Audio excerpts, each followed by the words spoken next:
네, 안녕하십니까. 콴다에서 수학 가르치고 있는 강지훈이라고 합니다. 반갑습니다. 자, 지금 하고 계신 3-1 내신 마무리 잘 하시고 한 6개월 정도 남아 있거든요. 그 6개월 동안 어떻게 수학 학습 전력을 가져가는 것이 우리 아이에게 가장 도움이 될까? 그 선택에 도움을 드리고자 제가 가져온 첫 번째 주제는 이 강남권에 있는 학교들의 고1 수학 내신 출제 경향이에요. 근데 학교마다 스타일이 워낙 조금씩 다 다르다 보니까 제가 나열하는 식으로 설명을 드리겠다는 거는 아니고 대표적인 학교 두 곳을 좀 가져왔거든요. 그래서 이 두 학교의 예시를 통해서 수학 출제 경향이 어떻게 되는지 한번 파헤쳐 보도록 하겠습니다. 제목이 있습니다. 첫 번째가 예측할 수 없는 시험. 제가 가져온 첫 번째 학교는 숙명여고입니다. 사실 숙명여고는요, 정말 그 예측 범위 안에서 출제를 하는 무난한 학교 중에 하나예요. 그래서 작년도 보면은 1등급 컷이 95점에서 96점으로 형성이 되거든요. 숙명여고는 배경 지식으로 알아두시면 좋은 것이 연계 프린트가 있어요. 매년 중간고사 보실 때 13문항에서 15문항짜리 프린트를 주고 변별 문항은 다 여기서 나와 이렇게 깔아줘요. 근데 거기에다가 창작문항이라고 하는 고난도 문항의 2문제 정도가 출제되는데, 그러니까 잘하는 애들은 프린트에서 나오는 건 다 맞추고 그 창작문항 2개 중에서 1개 틀리는 것까지가 1등급 허용인 거죠. 근데 올해 보시면 1등급 컷이 이렇게 90점 아래 89점으로 형성이 된 거예요. 여기서 왜 제목이 예측할 수 없는 시험이냐, 이 이유가 등장하는데요. 어떤 변화가 있었냐? 이번에 숙명여고가 그 방금 말씀드린 창작문항 2개가 사라지고 갑자기 예고에 없던 모의고사 30번 문항을 2개를 출제한 거예요. 그러니까 이 30번 문항이 프린트에 있던 문항이 아니라 애들이 한 번도 풀어보지 못했을 가능성이 굉장히 큰 거죠. 얘를 앞번호 쪽에다 깔아준 것도 아니고 맨 뒤쪽에다 깔아줬을 테니까 애들 입장에서는 이미 앞부분에서 충분한 시간을 다 썼는데 갑자기 30번 문항 2개 등장하니까 풀 수 있는 여력이 정말 부족한 거죠. 그래서 제가 이제 학교별 수업으로 숙명력을 담당하기도 해서 이제 수업 때 총평을 좀 해주면서 사실은 이 두 문항이 30번 문항이었다라고 얘기를 해주니까 애들이 다 반응이, 아니 이거 프린트에 들어 있었어도 연계 문항이었어도 사실 풀기가 너무 어려운 거 아니냐, 이렇게 내는 게 진짜 어딨냐, 다들 이런 반응이더라고요. 근데 제가 이 시험지를 그 당시에 아직 그 수학 시험을 보지 않은 그 연합반 상위권 남학생한테 한번 풀려봤어요. 근데 얘가 다 풀고 나서 오답 1개로 이 기준으로는 1등급이 나오더라고요. 근데 그 학생은 원래 상위권이다 보니까 저랑 모의고사 학습을 이미 꾸준하게 좀 해왔던 학생이에요. 그래서 제가 너무 궁금해서 그 학생한테 이 30번 두 문항 어땠냐, 풀이 난이도가 좀 어땠냐 물어봤더니 뭐 그냥 풀리던데요. 뭐 딱히 뭐 특이 사항이 없었어요. 뭐 이렇게 얘기를 하는 거예요. 그래서 근데 사실 저랑은 모의고사 문항 여러 번 공부를 할 때 제가 이 문항에 대한 변형 문제도 여러 번 프린트를 나눠 줬던 학생이거든요. 그래서 이거 나랑 풀었던 거 기억나지? 그래서 그 기억해서 푼 거지? 그랬더니 저랑 같이 했었던 거예요. 딱히 기억이 안 나는데요. 이러는 거예요. 그냥 풀었어요. 그냥 이러는 거예요. 그래서 제가 두 가지 생각이 동시에 들었는데, 진짜 이놈의 남학생들 정말 자료 열심히 준비해줘도 기억을 못하네? 근데 또 한편으로는 이 학생의 그 짧은 워딩 안 속에 그 상위권 학생들의 고득점 그 키가 들어있다라고 정말 생각을 해요. 뭐냐면 방금 말씀드린 그냥 풀었어요 라는 거 있죠. 그러니까 얘네들은 뭐 예고에 없던 모의고사 30번이 등장하니 갑자기 뭐 출제 경향이 바뀌니 이런 게 딱히 영향이 없는 거예요. 그냥 어떻게 나오든 그냥 풀어버리겠다, 이런 마인드인 거죠.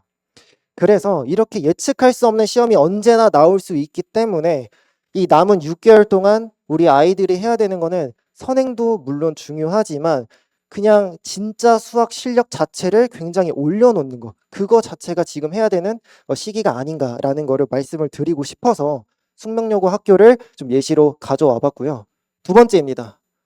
이번에는 미리 알고 들어가도 어려운 시험. 첫 번째 제목이랑 굉장히 상반되죠. 바로 단대부고입니다.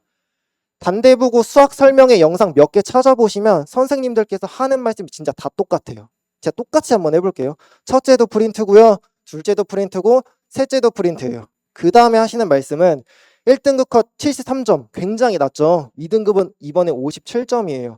우리 아이들 60점도 못 맞을 건 아니잖아요. 프린트에 있는 것만 공부해도 단대부고는 미리 말씀드리는 게 대치권에서 프린트 연계가 가장 높은 학교거든요. 그러니까 창작문항 3문항 정도가 고난도 문항이 3개가 나오기는 하는데 그거 그냥 다 틀려도 그냥 아예 손도 대지 마. 그리고 남은 문항 프린트 연계된 거니까 거기 있는 것만 풀어도 진짜 최소 2등급. 진짜 우리 아이가 그래도 지금 못하지만 단대부고 가도 60점 넘겠지라는 그 마인드가 생기게 되고요. 거기다가 추가로 73점, 그러니까 1등급도 충분히 프린트 학습으로 도달 가능하다라고 이렇게 그런 뉘앙스로 다들 설명을 하세요. 분명히 맞는 말이에요. 저도 거기에 전적으로 동의를 하는데 제가 이 데이터를 조금만 다르게 해석을 해볼게요. 단대부고가 창작문항 3개 정도 나온다고 했죠. 제가 어제 계산을 해보니까 그 3개 문항을 틀려도 83점에서 84점이 나와요. 그러면 애초에 그 세 문항을 아예 안 풀었으니까 그 세이브된 시간을 당연히 연계된 문항에 시간을 쏟았을 거 아니에요? 근데 왜 1등급 컷이 83, 4점, 80점 초반으로 형성되는 게 아니라 이렇게 10점이나 낮아진 73점으로 형성이 된 걸까요? 그거를 한번 생각해 보셔야 되는 거예요. 그 이유는 창작 문항을 제외한 그 프린트 연계 문항 자체가 그냥 너무 어려워요. 그 프린트에 들어있는 문항이 진짜 죄다 30번 문항들이거든요. 여기서 나온다라고 학교에서 다 알려주더라도 애들이 그 원본 문항 자체를 푸는 게 워낙 어렵고 그게 그냥 숫자만 바뀌는 게 아니라 그 핵심 개념을 유지하면서 뭔가 추가적인 내용들이 막 들어오다 보니까 봤던 건데 뭐 4번, 5번 학원에서 변형 문제 해준 거 연습했는데 실제 시험장에서 맞추기가 너무나도 어려운 시험. 이렇게 1등급이 여기서 나온다고 정해준 학교가 있음에도 1등급 컷이 이렇게 70점 초반으로 형성되는 학교가 있다라는 거를 확인해 보시면 좋을 것 같아요. 방금 말씀드린 그 숙명여고 시험을 그 문제를 제가 간략하게 한번 보여드리면 이제 별건 아니고요. 그 2문제를 한번 보여드리는 거예요. 이게 실제 숙명여고에서 나왔던 예고 없이 등장한 모의고사 30번 문항이고 이게 바로 모의고사 원본 문항입니다. 실제 풀이가 이렇게 길어요. 경우도 굉장히 많이 나눠야 되는 거고요.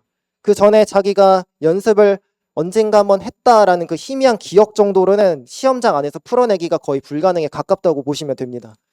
또 하나가 뭐 이런 문제가 있는데 실제로 이거는 케이스가 7가지의 경우로 나눠서 모든 경우를 다 따져봐야 하는 그런 문항입니다. 맨 마지막쯤에 배치한 문제이기 때문에 정말 시간이 부족하지 않았을까 이런 생각이 좀 드는데요. 자, 그런데도 여전히 어머님들께서는 에이, 우리 아이는 겨울방학에 어차피 공선 올인할 거라서 괜찮아. 지금은 무조건 선행 쪽으로 더 비중을 늘릴 거야 라고 생각하시는 부모님들이 많으실 것 같아요. 그 선택은 정말 저도 존중은 하지만 정말 그럴까요? 1월 1일이 되는 그 순간 첫 중간고사까지 100일 정도가 남아요. 100일. 근데 그 100일 안에 우리 아이들이 공부해야 되는 그 내용들이 뭐가 있냐면요. 시중 교재로 치면 문제지 정도로 치면은 최소 3권 이상은 풀어줘야 돼요. 근데 이때 고1 돼서 갑자기 센 풀 거 아니잖아요. 그거 이미 다 끝내놓은 학생들의 그 어머님들이 모이신 거 맞잖아요. 그렇죠? 그래서 센 이상의 문제지들을 최소 3권 이상은 풀어줘야 되고 모의고사 모든 학교들의 연계 프린트, 연계 부교재 거기에 실려있는 모든 문제들이 다 베이스가 모의고사 문항이기 때문에 모의고사 4점짜리 문제들 미리 풀어봐야 되죠. 그리고 자기가 가게 되는 학교의 역대 학교 기출들 풀어봐야 되고요. 그리고 주차별로 개인 오답이 계속 쌓일 거 아니에요. 그것도 계속 해결을 해 나가야 되는 거예요. 100일 안에 정말 이 많은 내용들의 학습을 할 수 있다? 방학 때는 시간이 많으니까 할 수 있다라고 할지라도 개학하고 나면요. 물리적으로 저랑 같이 공부할 수 있는 시간이 3분의 1 토막이 나는 거예요. 그리고 4월 달 되면 갑자기 애들이 발등에 불 떨어져서 암기 과목 해야 된다고 자습실에 더 추가로 공부하자고 불러도 안 오고 클리닉 부르는 것도 현실적으로 어려워져요. 그래서 제가 말씀을 드리는 게 이번 7월에 여름방학에 제가 대수반을 개설하는 게 아니라 공수원 실력 심화를 까는 이유가 바로 앞에서 말씀드린 이유인 거예요. 제 반을 선택하게 되는 그 기준을 정확하게 말씀을 드리면 현재는 탑반의 학생이 아니지만 겨울방학 때는 나 공수원 0레벨, 1레벨 이 반에 들어가서 시작할 거야. 그렇게 계획을 하고 계신 학부모님들의 그 자녀분들이라면 저의 반이 가장 알맞다라고 말씀을 드리고 싶습니다. 지금 과목 자체가 공수원이기 때문에 사실 심화 문제풀이 위주로 수업이 들어가거든요. 막 새롭게 배우는 개념들이라는 건 사실 없어요. 그리고 웬만한 아이들이 공수원에 대한 다회 반복이 이미 돼 있기 때문에 뭔가 수용력 부분에서 다른 걸 더 받아들일 수 있는 여유가 좀 있거든요. 그래서 제가 그 여유도 공수투 개념을 가져가는 것을 추천을 드리고 싶어요. 근데 공수투는 왜 제가 개념반으로 개설을 했냐면 공수투에는 그 아이들이 가장 약하다고 하는 집합 그리고 원의 방정식 이런 단원들이 많이 포진을 해 있어요. 그러다 보니까 상위권 학생들이더라도 공수투에서만큼은 뭔가 개념적으로 좀 설명을 더 들어봐야 되는 복습이 필요한 단원들이 있기 때문에 특강으로는 이렇게 개념반을 개설을 했는데요. 이 개념반은 중등 개념반 생각하시면 안 되고 개념 실력까지도 커버하는 수업이라고 생각하시면 됩니다. 이 반이 끝나면 공수투 실력 심화로 정규반이 이어지는데요. 만약에 이 반을 수강하지 않고 이것만 듣고 그대로 넘어가게 되면 아무래도 부담이 있을 수 있기 때문에 저는 정규와 특강을 병행하고 바로 공수투 실력 심화로 합류할 수 있게끔 구조를 이렇게 짜놨습니다. 한번 천천히 보시고 궁금한 점 있으시면 나중에 또 질문하셔도 좋을 것 같고요. 다음 페이지 넘어가겠습니다. 어쨌든 저의 수업 그 시간표는 알려드렸고 저의 수업 어떤 특징 정도는 하나 말씀드려야 될 것 같아서 저만의 그 시그니처 개별 점검 시간이라는 컨텐츠가 있어서 이거 짧게 한번 말씀을 드려볼게요. 그러니까 이거는 아이들이 그 수업 때마다 데일리 테스트를 풀게 되잖아요. 대부분의 문항들은 좀 가볍게 풀 수 있는 문항들을 주고 마지막 한 2문제 정도는 그래도 해설을 들어야만 풀 수 있는 어려운 문제들을 깔아줘요. 그럼 당연히 질문이 생길 테니까 제가 판서로 해설을 해주고 열심히 필기를 받아 적겠죠. 하지만 열심히 받아 적어도 그 문제가 자기께 되지 않는다라는 거는 모두가 알고 있는 내용이에요. 그렇죠? 근데 그 이 어려운 문제들을 정말 제대로 이해했는지에 대한 점검이 필요한데 제가 그걸 어떻게 하냐면 그날 자기에게 할당된 서킷 트레이닝을 다 하고 집에 가기 30분 전 이제 갑자기 눈이 떠지는 그 30분 전에 아까 그 해설 받았던 그 2문항을 다시 학습할 수 있는 시간을 주는 거예요. 이거 새 문제 내가 줄 테니까 다시 풀어서 나한테 설명하면 집 가는 거죠. 설명을 해야 되는 거야. 다시 풀고 그냥 가는 게 아니라는 거죠. 근데 현실적으로 제가 한두 명을 수업하는 게 아니다 보니까 이렇게 학생이 백지에다 다시 쓰고 다 설명해봐 이러면 물리적으로 시간이 너무 오래 걸리죠. 그래서 이렇게 학생이 다 써놓으면 그냥 중간에 하나 찝는 거예요. 너 이 식 왜 이렇게 전개된 건지 한번 이 부분만 설명해봐. 그러면은 이 부분을 설명하려면 앞과 뒤의 연결을 다 이해해야만 가능한 거거든요. 그러니까 자신 있게 나 설명할 수 있어요. 이제 집에 갈 수 있어요. 오지만 제가 찝는 순간 말하다가 갑자기 어느 부분 막히게 되는 거예요. 그래서 자기 말로 튀어나오지 않으면 저는 그거를 이해하지 못했다라고 판단을 하고 다시 그 부분을 설명해 주거나 아니면은 조교쌤한테 다시 물어보고 그다음 다시 검사 받으러 와. 다시 검사 받으러 오면 이번엔 또 다른 데 찝어서 계속 질문을 하는 거죠. 이런 식으로 많은 학생들을 이 방식으로 점검할 수가 있는 거거든요. 제가 한때 이 미적분 원반에서 이 방식을 굉장히 많이 썼었는데 지금은 고등학생이 되면서 저랑은 좀 헤어진 학생이 있어요. 제가 학교별 담당하는 학교랑 좀 달라서. 근데 어느 날 어머님께서 이렇게 연락이 오시더라고요. 여기 보면 좀 민망해서 좀 그렇고요. 레테를 보면 선생님께 배운 미적 원을 항상 제일 잘 본다. 근데 이 친구가 저희 학원 지나가다가 인사차 잠깐 들렸었는데 그때 얘기를 하는 거예요. 이거 할 때 진짜 스트레스 많이 받았다. 진짜 안다고 이제 검사 맡으려고 하면 선생님이 자꾸 빠꾸 시키니까 다시 와 이러니까 스트레스 너무 많이 받았는데 자기가 레테만 보면 미적원 제일 잘 본다. 그러니까 이게 저도 이제는 인정한다. 이 학습법만한 게 진짜 없다라는 거를. 그래서 지금도 다른 과목을 공부할 때 스스로 설명하는 학습법을 계속 한다고 해요. 제 홈페이지, 저희 학원 홈페이지에 가보시면 제 소개글에도 이렇게 써 있어요. 3년 동안 똑같이 써놓은 문장이 있는데 스스로 설명할 줄 알고 끊임없는 문제풀이 그것이 성적을 올리는 유일한 해결책이다. 이렇게 써놨거든요. 제가 말만 그렇게 한 게 아니라 저의 그 철학을 제 수업에 이렇게 녹여서 진행을 하고 있다라는 거를 한번 봐주시면 감사하겠습니다. 자, 그러면은 이제 마지막으로 제가 전달드리려는 얘기는 지금 현재 저희 고1반 학생들 중에서 여학생 1명, 남학생 1명의 성장 스토리를 말씀을 드리면서 발표를 한번 끝내볼 건데요. 첫 번째 여학생은 상위권으로 가는 마지막 벽을 넘은 학생이라고 제가 이렇게 제목을 지어봤어요. 어떤 학생이었냐면 겨울방학 특강 때 입학한 학생이고요. 문제를 푸는 걸 보니까 중상 난도까지 문제를 잘 풀어요. 근데 쓱 봤을 때 이제 심화 문제로 넘어가면 얘가 막히는 거예요. 막힐 수 있죠. 근데 이상하게 질문을 안 해요. 질문 안 하고 넘어가고 질문 안 하고 넘어가고. 예전 같았으면 제가 다가가서 이거 모르는 거 아니야? 질문할래? 그러면 이런 학생들은요. 부끄러운 것도 있는데 아니요 괜찮아요. 저 쳐다도 안 보고 그냥 괜찮아요 이래요. 그럼 저는 진짜 괜찮은 줄 알고 그래 질문 있으면 이따 편하게 손 들어 나름 친절하게 하는 거죠. 근데 갑자기 3일 뒤에 소리 소문 없이 사라져 있어요. 전 진짜 억울한 거예요. 친절을 베풀었는데 갑자기 나가니까요. 그런 경험을 워낙 많이 해봤기 때문에 이제는 그냥 학생 의견 안 물어봅니다. 막힌 거 같으면 그냥 옆에 앉아요. 이거 막혔지? 너 여기까지 지금 한 거 같은데 너 이 조건 지금 해석 못 한 거야. 그럼 이 조건을 해석 못 했으면 너가 이 조건에서 의미하는 게 뭔지 한번 생각해 봐야 돼. 그리고 너가 이걸 하염없이 시간을 쏟으면서 고민하는 게 아니라 이 문제에서 조건들이 도대체 어떤 것들이 있고 나는 어디까지 해석을 했고 어디부터 막혔다라는 이 구분을 할 수 있어야 돼. 그럼 질문하는 게 훨씬 더 편해지는 거야. 이렇게 해결책을 제시해 주죠. 하지만 드라마틱하게 갑자기 아이가 손 들고 저 질문이요. 여기까지 했는데 여기부터 모르겠어요. 절대 이러지 않아요. 똑같습니다. 이거를 그래서 겨울방학 내내 했던 것 같아요. 하루에도 진짜 10번 이상 옆에 앉아서 제가 작은 미션을 줘요. 너 지금 또 막혔지. 근데 질문 안 하고 있었지. 내가 지금 여기서 3분 줄 테니까 내가 다시 돌다가 올 거야.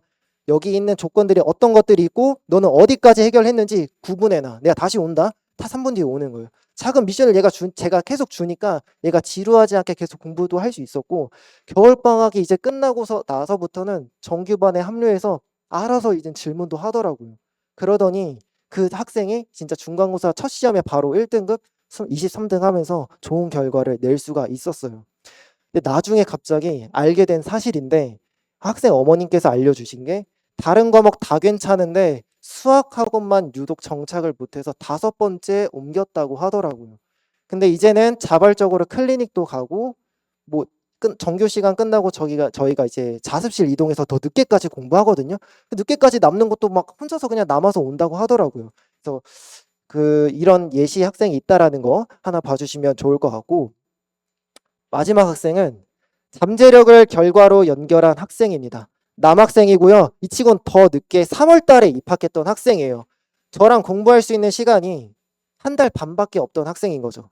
근데 사실 이 학생은 애초에 상위권이었어요. 기본기가 좋고 선행도 꽤나 많이 돼 있는 학생이었어요. 근데 이런 학생도 나름의 장애물, 나름의 벽이 있었던 거예요. 그게 뭐냐면 앞에 친구보다 더 잘해요. 준킬러 문항까지도 정말 수월하게 푸는데 이상하게 킬러 문항에 대한 해결력이 너무 안 좋은 거예요. 그래서 제가 그동안 어떻게 공부를 했는지에 대해서 물어보니까 학원 다니긴 다녔거든요. 거기서도 킬러 문항 많이 풀어줬대요. 근데 킬러 문항을 다 풀어주는 거예요, 선생님이. 그러다 보니까 오래 다녀도 그 킬러 문항이 자기게 될 수 있는 그런 경험이 없었던 거죠. 제가 그 얘기 듣자마자 오케이. 너는 이제부터 내가 심화 문제 위주로 깔아줄 거고 다른 애들 시험 데일리 테스트 하나씩 볼 때 너는 미니 테스트로 2개씩 짧게 그리고 거기에 심화 문제 위주로만 다 넣어줄게. 시간 안에 너가 어디까지 접근했고 아까랑 똑같은 피드백이에요. 어디까지 접근했고 어디부터 너가 해결을 해야 되는지 그런 구분을 다 해놔봐.